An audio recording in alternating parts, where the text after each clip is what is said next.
Fine. This is good. Okay, hi. So this is another one of my vlogs. Welcome. And I have a heads up for you guys. There's Russians playing pool outside. That could be loud. There's OD sitting at a computer on that side, so we might have some background noises, as you might imagine from that. But I am in Los Angeles, so that's why you can hear all those things. I'm in Los Angeles because this is already another event, and I know this is part of the DreamLeague vlog series still, but I'll cover both. Maybe I should just do a vlog series that is not specific for any tournament, and it's just, you know, vlog, and then I'll count up until the millions vlogs that I'm gonna do. Well, probably not. Anyway, I've written down a note what I want to be talking about, and I want to take you guys back to DreamLeague because that's where we left off. DreamLeague Season 6, I believe we had, I think so, and we had last week where, well, I left off right during the qualifiers actually, so let's start there. The qualifiers, because they were so hype, the matches were so good. I mean, you probably still remember them as well. And I cannot believe we are heading into a major without big names like Team Liquid, Alliance, Fnatic, Secret, etc. It's going to be amazing. It's going to be, the level of Dota being played at the moment is really fun to watch. I'm not sure if it was, I felt like it was really high during the qualifiers, but at least for the Europe side. But it's going to be so fun to watch, I think. We went back to DreamLeague obviously after the qualifiers, and during that week we had Melk as a guest. I think during that week also we had one of the better red buttons. I had horns being put on me for Halloween, and Melk had face boils, like big red boils. It was disgusting but gorgeous at the same time. It was really well done, and I really liked that red button. I never really in the past had did things for makeup or whatever, and let alone things for face paint and for Halloween. Like in the Netherlands we didn't really do Halloween that much at all, so let alone dress up for that. So it was a lot of fun to have that done, and I do realize that normally if you would do a face like that it would take like hours, and she managed to get something done in like, well, I think it was 20 minutes for me or something, and for Melk, Jacob, it lasted like it took maybe like 30 minutes or so. Still impressive that it was done in that time, to be honest. Also, during DreamLeague, my sister came to visit. She also was part of the red button. I mean, that was fun to do, I think, but it was still, I mean, from my point of view, slightly awkward, which I guess that was the intention, so mission accomplished. It was still fun to have her on the show though, and it was fun to have her in Sweden. She got the chance to look around Stockholm a bit, some with me, some without me. On the Monday she left without me to just explore a little bit more. On the Sunday we went to Old Town, which was very fun, very nice to see. I say fun, but it started to get so cold in Sweden, you guys. It was so freezing, and it even started snowing, and it started snowing more and more every day. And that led, I mean, the last day, just to skip forward a little bit, last day that we were supposed to fly back, there was, according to Webpass, 0.5 meter of snow fell that day alone. And yeah, Stockholm, Sweden, normally a country/city that is able to deal with snow really well. But not that day, not that much snow. The road towards the airport was closed, so we had a taxi booked.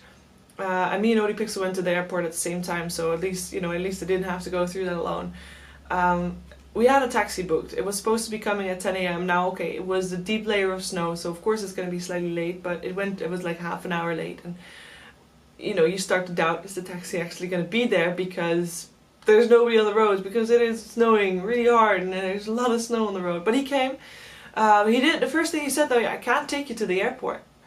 So you know, you got a plane to catch. You're gonna start panicking. I can't take you to the airport, but I can take you to a train station for a train that does take you to the airport, for the Arlanda Express. And the Arlanda Express, I knew that the Arlanda Express takes like 20 minutes to get there, so I figured that would be fine. And then we were in the car and we were going so slow, and there were so many cars on the road, well, roads ahead that we passed, or that we were at, and that, you know, we're going so slow. It was I know how far it is to the train station, so I thought, you know, even with the delay, it will probably take us like, normally it would take you, I think, 10 to 15 minutes to get there. So I thought maybe like half an hour. It lasted like 45 minutes, I think, that we were in that car, and it was so slow. But yeah, we were lucky. We got to the train, we got to the airport on time. We managed to catch our flight just fine. Fogg wasn't so lucky at all. He was, I mean, he had to walk to a station because his taxi didn't even show. He left like later on than that day, so there was more snow even by that time, so the taxi didn't even get through at all. And then he wanted to go with the train, but then he was going to be late. On hindsight, his plane actually left 3 hours later, so maybe he could have still made it, but in the end it was Webpa's that gave him a place to stay during the night and took him to the airport the day after, so God Webpa's for that one. But yeah, it was a lot of snow, and it was really weird because obviously on that Wednesday it was really snowy, and then you come to the Netherlands and then it was really rainy and still very cold, but then you come to LA and it was 26 degrees, super warm, and there's Christmas songs on the radio of our super shuttle, so that was a little bit odd to have that. Anyway, I got completely off track because I was still talking about DreamLeague. DreamLeague finished, League Play finished.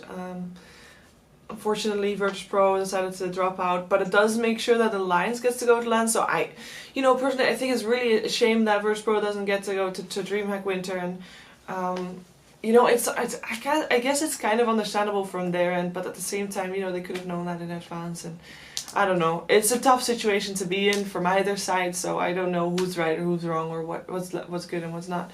But I'm happy that there's going to be a Swedish Dota team at DreamHack Winter, because obviously there will be a lot of Swedish fans. It's a bit of a shame that there won't be a CIS team in the LAN finals though, because there are also a lot of CIS Dota 2 fans that won't be able to get to see any of their favorite teams at the LAN. So, oh well, it happens. It goes how it goes, right? That's how it goes, unfortunately. But not just DreamHack Winter is coming. That is next weekend, but the coming weekend first, it is the summit. That's why I'm in LA. And oh my god, guys, the Dota is going to be so good. We already saw this weekend a lot of Dota being played, and mostly in the Northern Beat Arena. Let's talk a little bit about those tournaments. I wanted to touch on them a little bit because obviously as a host, I consider myself a host for most things, and I look a lot at the panels and at the things, and I thought that the panel for, there was Northern Beat and there was RG Masters, right? So for Northern Beat, I thought that the first few days, it was so odd seeing 5 people sitting on old-fashioned couches with obviously no backlighting whatsoever, and it's fine to have that, and obviously the lighting has very little you can do about that, I guess, when the event actually started, but it also seemed like they didn't know they were going to sit on the couch, because if you're going to sit on the couch, you don't want to be dressed up to the fullest, because that just looks out of place. So I felt like the panels kind of look out of place. The panel on the final day was fine though. It was maybe a little bit of a straight line that's slightly odd, but still they looked in place, and yeah, not out of place in a full suit on the couch. But it was still a lot of fun to watch. They had to stall a lot though, so respect for that, because there were a lot of delays that tournament. And stalling is one of the things that is just, it's part of the job as a host, but it's also part of the job as a panel, and it's sometimes very difficult to do, but luckily Section Slacks makes it always fun to watch, and knows how to derail properly, and maybe sometimes go slightly too far, but it's always fun to watch. So yeah, that was it was a good event to watch. I think the Dota that was played was very good as well. RG Masters, obviously that was in the morning for me. I didn't get to watch as much Southeast Asian Dota. I did see Secret beat Execration in the finals. I say see, but I didn't get to see all the matches because I was visiting my family for the weekend, so I didn't get to see that much of the Dota played there. But it was a good tournament. The panel there was maybe a bit too zoomed out. I mean, it's tough that I look at, guys. Don't judge me for that. A bit too zoomed out, but you also want to have the sponsors visible, so maybe it was like the panels seemed to be too big for the people that were behind there, and I don't even mean that in terms of obviously Zoe is very short and Danielle is very short, but I don't even mean it that way. It was just too big for people, period. It felt like if you were gonna make that work, I don't know, the panel was just too massive And I mean with the panel I mean the desk. The desk was a little bit too massive, but it was very nicely done in terms of colors, in terms of lighting, and I think that the flow was good. The delays were obviously not there as much compared to the Northern Arena, so it was refreshing. I had a lot of fun for the period that I did get to watch it, because unfortunately I didn't get to watch it that much. Anyway, I'm already 10 minutes into the vlog. I'm gonna try to do more vlogs for the summit, so hopefully I'll get to talk about more about that then. But for now, thank you for watching, and I will be enjoying the Dota so much the next couple of days, guys, and I hope you guys will too, because I think it's gonna be great. That's all I have to say about that. So thank you, and yeah, I'll talk more later, guys, because time goes very fast apparently when I'm chatting. Anyway, more to talk about later. Bye bye.